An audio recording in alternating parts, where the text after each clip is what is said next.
Good morning. It's another Saturday morning. So it's a bit of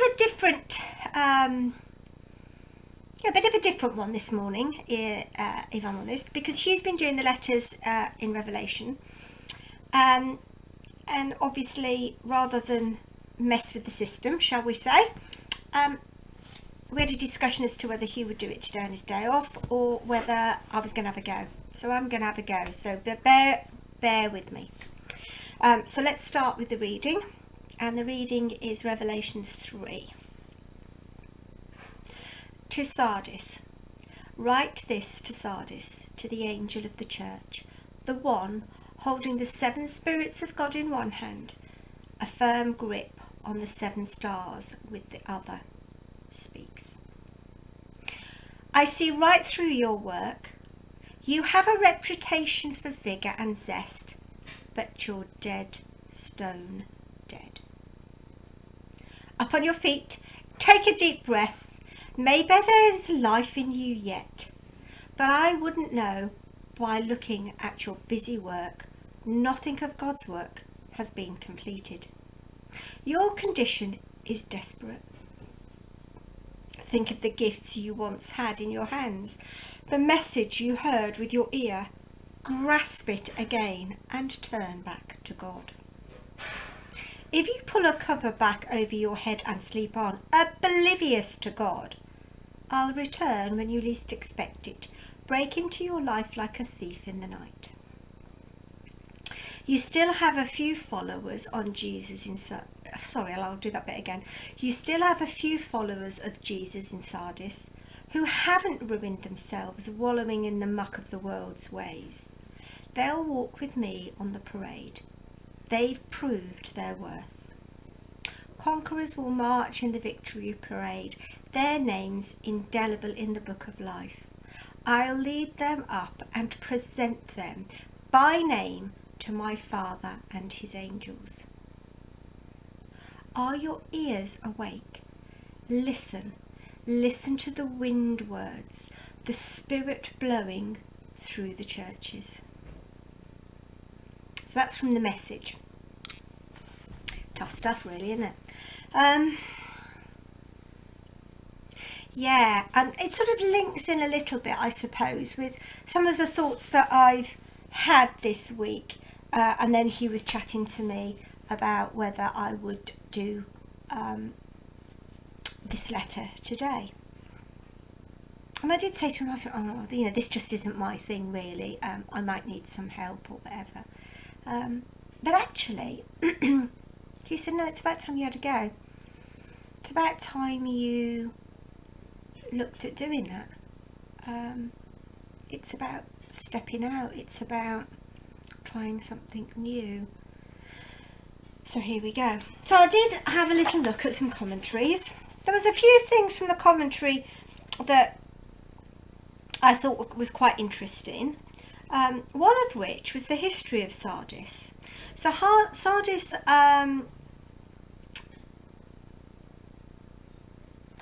was quite a wealthy city. It was renowned for being, I say renowned, it should have been renowned for being impregnable because of where it was. It had like a proud acropolis that commanded like an intersection across the city. And it sort of had a bit of an up and down history in as much as wealth and success, and then dipping, etc. And some of that had happened in the night. So that's what links to why that was said, because it was embarrassingly overrun twice in its history by invading armies, but both were in the night, and both before Jesus was born, one in about 550 BC and the other at about 240 BC, 250 BC, where they'd been overrun and taken over. So that linked in a little bit you know, with like a thief in the night. You know, guys, you should be aware of this. This is where your Achilles heel, for want of a better word, has been in the past. You know, you can't sit back on your laurels. So that was something that really struck me when I looked at the commentary. A lot about, you know, waking up this corrupt city, etc.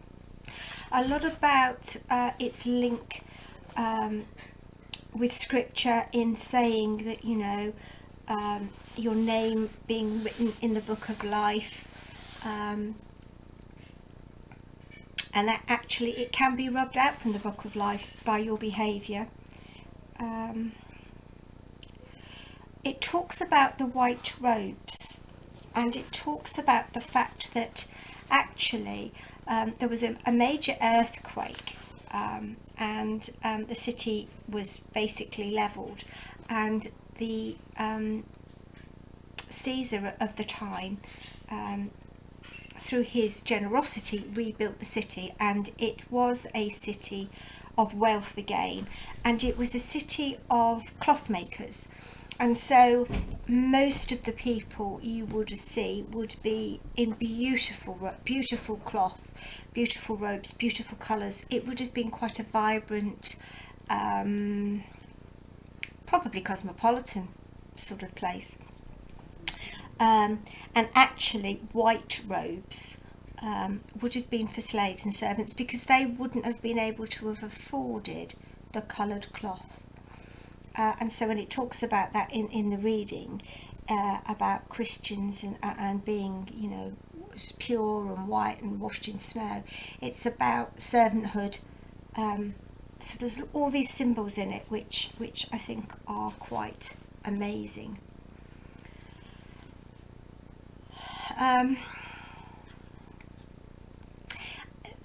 The other thing that I thought was quite striking, it says in this letter, the Lord of the church does not belong to the church as its possession, but as its possessor. God is the one who preserves our freedom. He preserves his own freedom as well. He cannot be brought under control of the church, and this means as Christians we have a restraint, a good healthy boundary within which our theological text is mandated. We are restrained from making threats about future judgment, since both hope and the awesome measuring of the future belong to God. And then this last bit I'm going to read to you, because I thought this was really good. Our best promises are the promises that claim the love and justice that have been revealed in Jesus Christ. Our task is to trust on a day-to-day basis in his faithfulness, and to rejoice gratefully in his surprise of our expectations. The world is a volatile, even fragile order of energy and mass, of light and darkness, of good and evil, of dangerous freedom and wonderful possibilities. Jesus Christ is the surprise who steadies everything. So that was my sort of first dip into doing anything like that. And I mean, obviously I've done things for Refresh and stuff,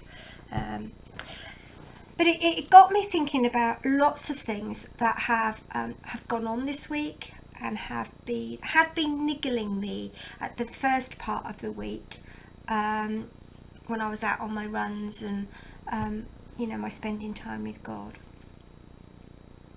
And the thing that really struck me when I read the passage from Revelations was that, you know,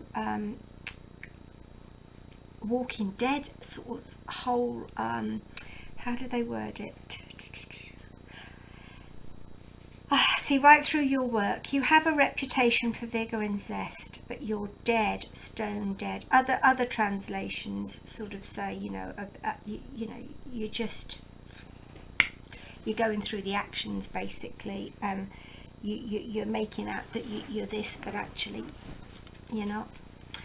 So at the beginning of the week, as I said last week, I'd spent some time with listening to the new wine thing and realising just how blessed we are to be able to have those, and how amazing God is when we give him time to speak to us. And he spoke to me through the things that I did listen to.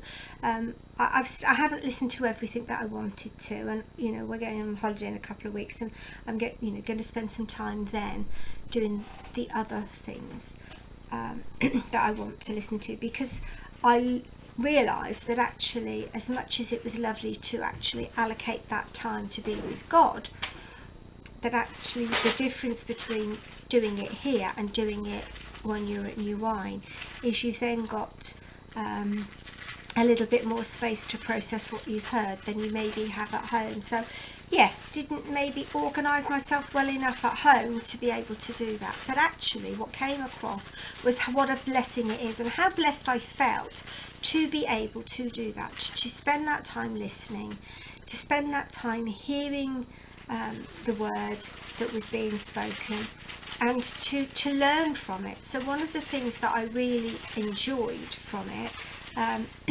was one of the Daniel Strickland talks, where she talked about the fact that a really familiar passage to her, and all of a sudden it took on a new meaning because she just looked at it in a different way, and that was really a blessing for me.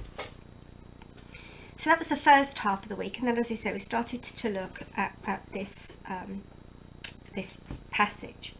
But it really made me think about, is that how we come across? Are we running around trying to do all these things, and actually God's saying, really?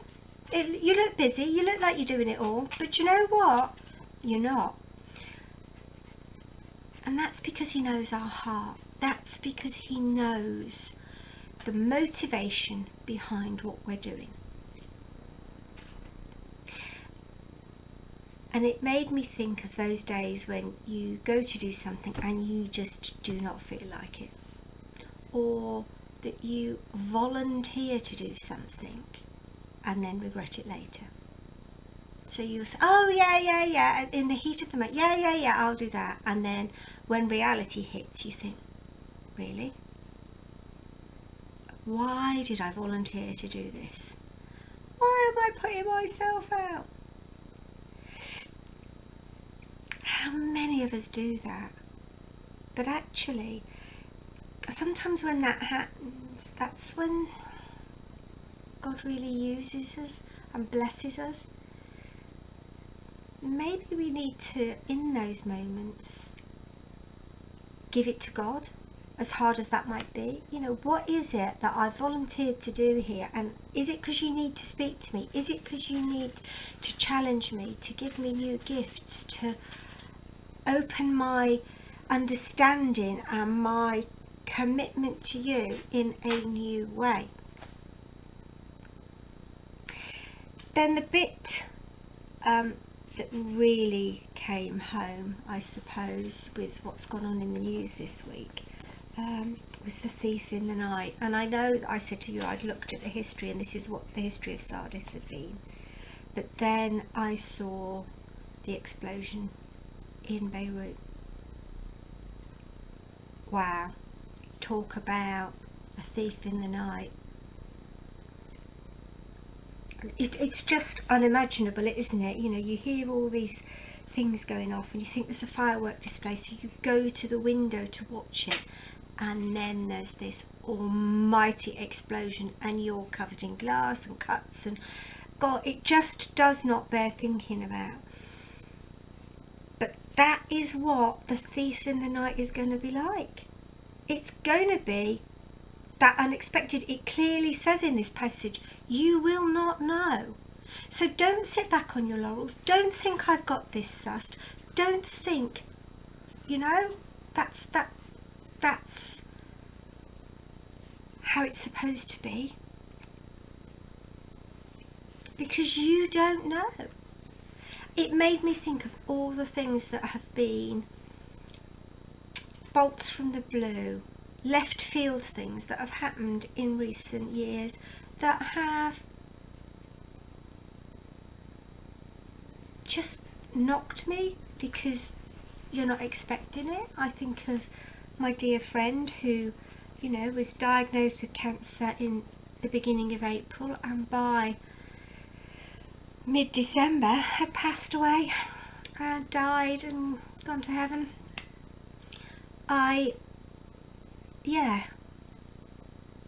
This time next year is Del Boy saying, isn't it?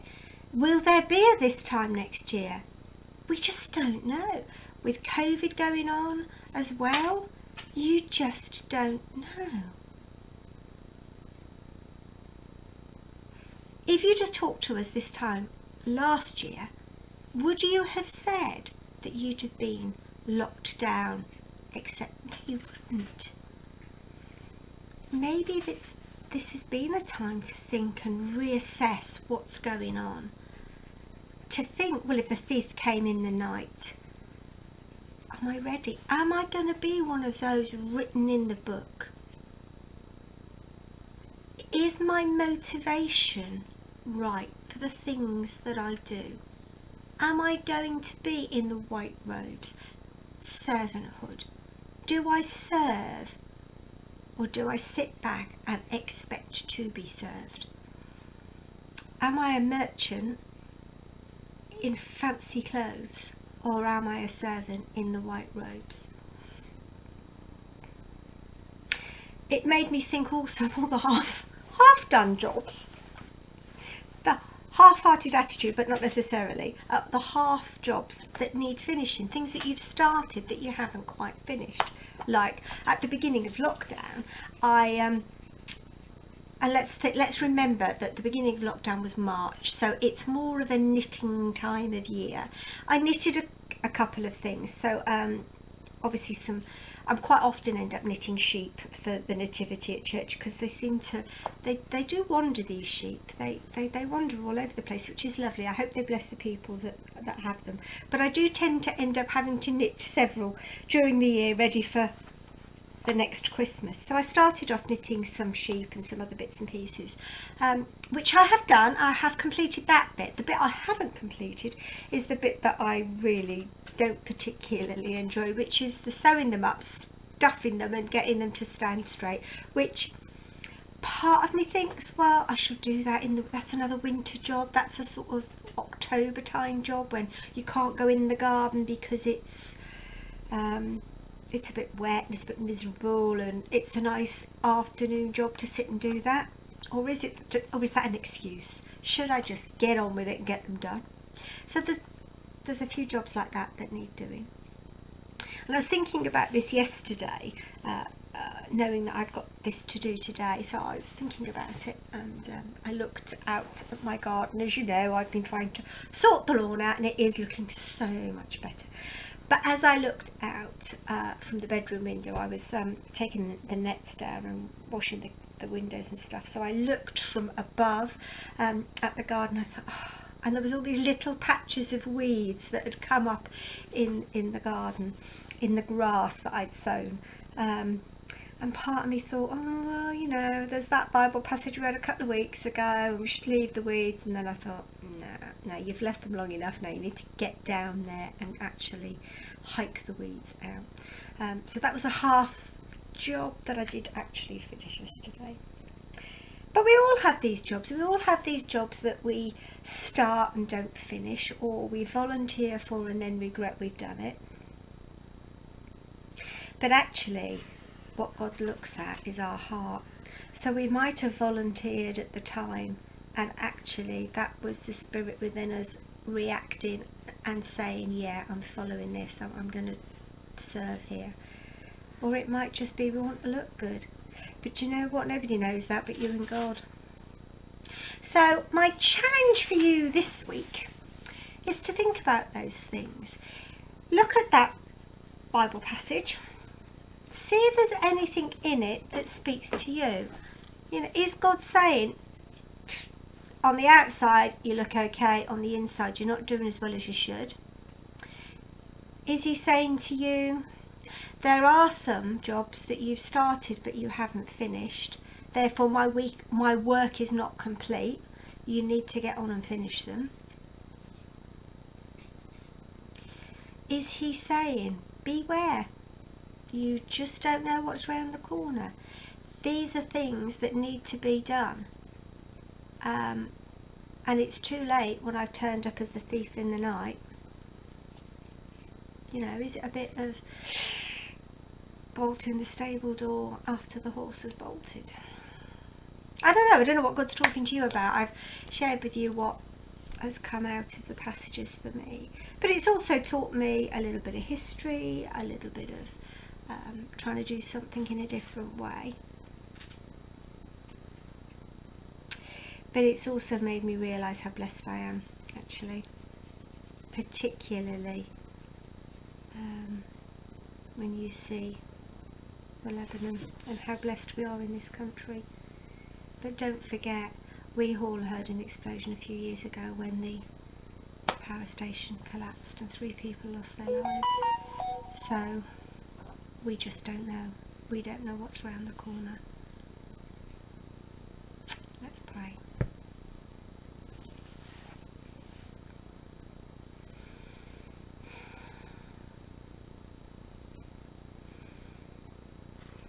Lord, I just thank you and I praise you for the week that's just been and for the new experience of doing this.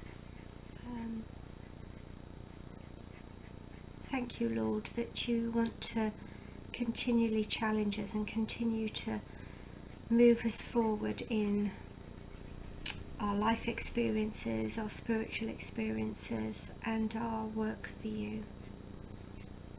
Thank you, Lord, for the blessing of listening to the New Wine talks online. Thank you for the technology that enables that to happen. Thank you for the insights. Thank you for the time of blessing that has been. Thank you for the awareness you've brought me this week, Lord. Thank you for the fresh eyes, the looking at things in a different way. Thank you for the blessing of all those that I encounter in all sorts of walks of life, Lord.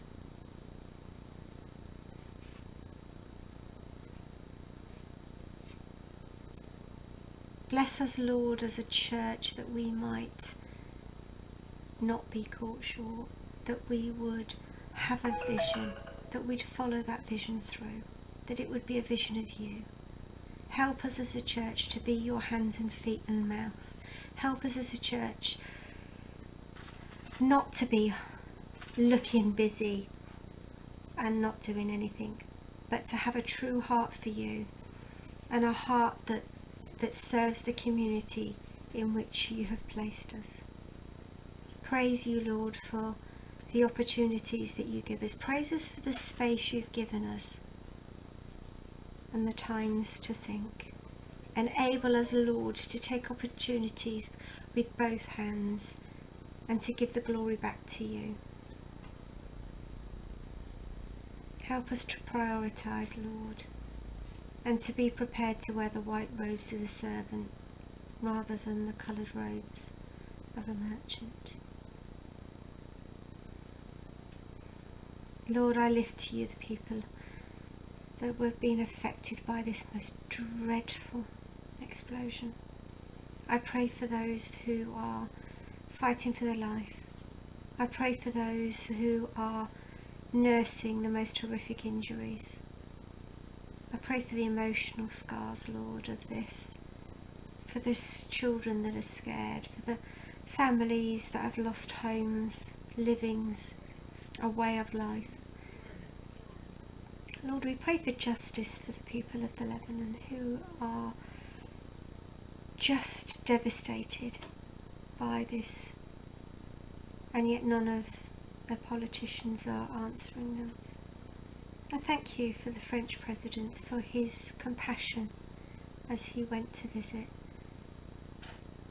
I pray, Lord, that as an international community we can help but help in a way that's right and not destructive. Help us to appreciate, Lord, what we have, but also, Lord, make us be aware of how quickly it could all be taken away. Praise you, Lord, that you have our names written in your book. Thank you for your Son who enables us to have that amazing relationship with you.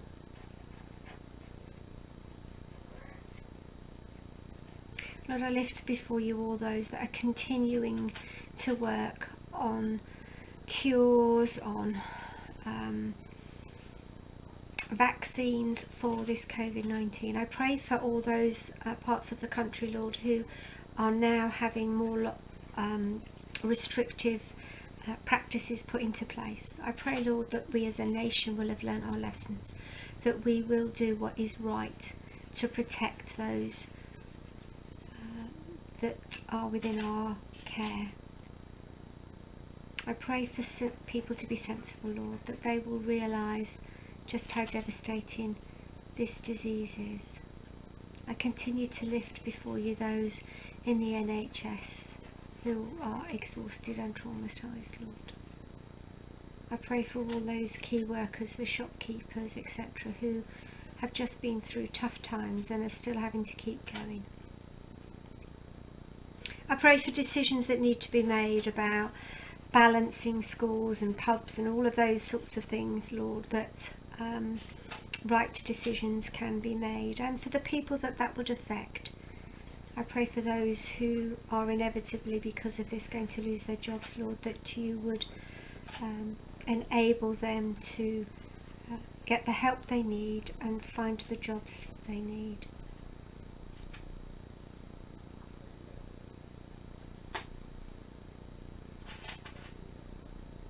Lord, I praise you that we have a health service that is so amazing. I pray that you bless all those that are working on the front line, Lord. I pray for compassion for those that are making decisions that affect those frontline workers. I thank you for the generosity of the British people when I think of the amount of money that was raised via Captain Tom and other things that have been going on. I know charities have been hit so hard, and yet they are going to be so needed in the future. I thank you for things like the food bank and for Sophia. Pray your blessing upon them, and that you would continue to bless them financially with donations, either food or money or whatever it is that they need, premises. And I pray for those that use those facilities, Lord, that they would feel compassion and understanding when they visit. Thank you, Lord, that you are an amazing God. Enable us to hear what it is you're saying to us, whether it be a warning, whether it be a, come on guys, put your finger out, whether it be a well done, my true and loyal servant. Give us time and space to do that, Lord, and enable us to receive the blessings you have for us in order to be able to bless others. May that statement just be embossed upon our heart, that we would take the blessings you bestow and then in turn bless others. Amen. Let's say the Lord's Prayer. Our Father, who art in heaven, hallowed be your name. Your kingdom come, your will be done, on earth as it is in heaven. Give us today our daily bread. Forgive us our sins, as we forgive those who sin against us. Lead us not into temptation. Deliver us from evil. For the kingdom, the power, and the glory are yours, now and forever. Amen. So, next week, wonder what that's going to bring. Stay safe. See you next week.